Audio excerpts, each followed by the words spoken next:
This is a Singer Model 337 zigzag sewing machine.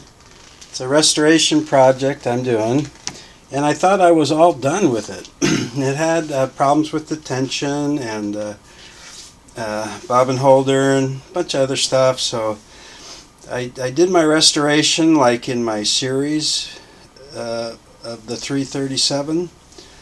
And then when I was doing the stress test at the end, a steel part broke. A piece of a steel part broke off.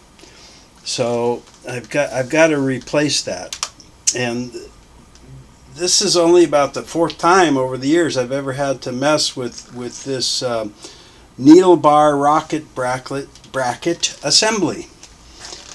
And that is the needle bar rocker bracket assembly. This part holds the needle bar, and this is the rocker. And when you put your zigzag width on, that's what makes it rock back and forth. So what broke? There's a little bracket here that gets bolted onto the end of the needle arm driving needle bar driving arm. And it's still sewed and everything, but I'm worried if this little piece down here that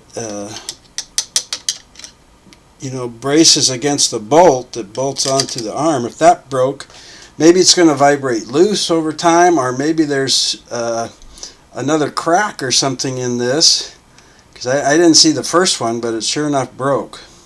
So anyway, to take the needle bar rocker bracket assembly off, there's a few steps involved here. The first thing you have to do is take out this hinge pin that holds the needle bar part to the driving arm. And there's a small set screw right there that you gotta loosen. And you gotta loosen it farther than you think on this particular set screw, because it doesn't pinch up against that hinge pin. It actually fits into a recessed groove. So back it off a little more than you think. This is going to pull right out probably with my fingers because I cleaned it. If not, you'll have to put a little screwdriver under there and pull it. So this is the hinge pin for that. And we'll save that. And then that frees up this part here. Now to get the rest of the assembly out here, you have to loosen 3 set screws. This is the bottom collar. It's part of the molded machine, and it's got a bigger set screw. You go in there and back that off some, and then you come around on the front side, and this is the top collar that's also molded into the machine. So you loosen the set screw on this top collar, back that out some, and then the third is this spring collar that holds the spring so you get your rocking motion. There's a little set screw in the front of this, so you back that out, and you can see how loose that is now. Now, what holds that to the machine is this piece called eccentric stud. Eccentric meaning not perfectly round, because that has to be adjusted for the distance of the needle point from the hook point. So you've got to get that out, and a lot of times you'll have to go up here at the top of the collar and push it down. This one's going to come out because again I've cleaned the whole thing in my restoration. But that's the eccentric stud. So now I should be able to get a hold of the top of the needle bar What's going to happen when you move this is this part's just going to fall out because that stud's not there holding it. So there that goes. And now you've got the needle bar holder, and you've got the center part of the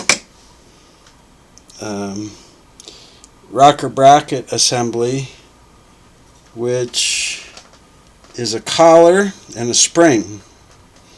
There's a little tiny hole in the top of that collar and a 90-degree piece of the spring that goes in there to hold that together. So if that falls out, don't worry, you can just put it back in.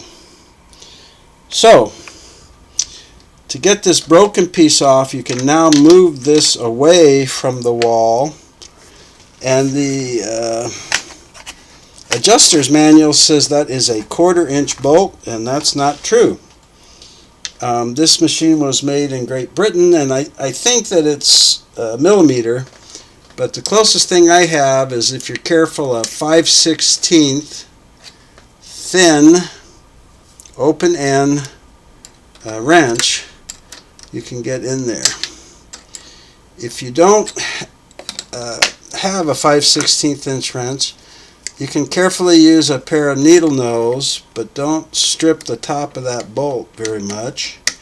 And you can loosen it up and enough that you can take this connector bracket off. So I'm going to tilt it forward and then back and get it off of that bolt. Ta-da!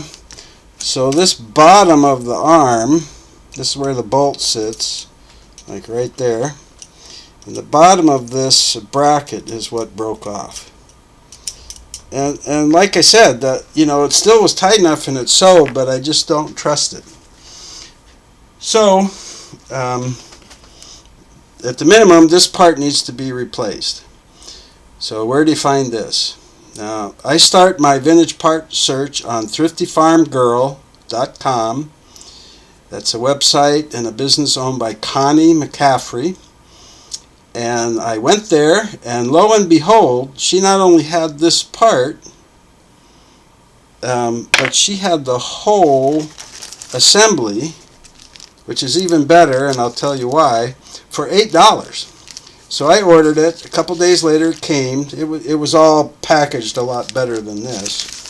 But let me fish out that part, and I'll show you. There's the good part. So you see this part on the other was broken off.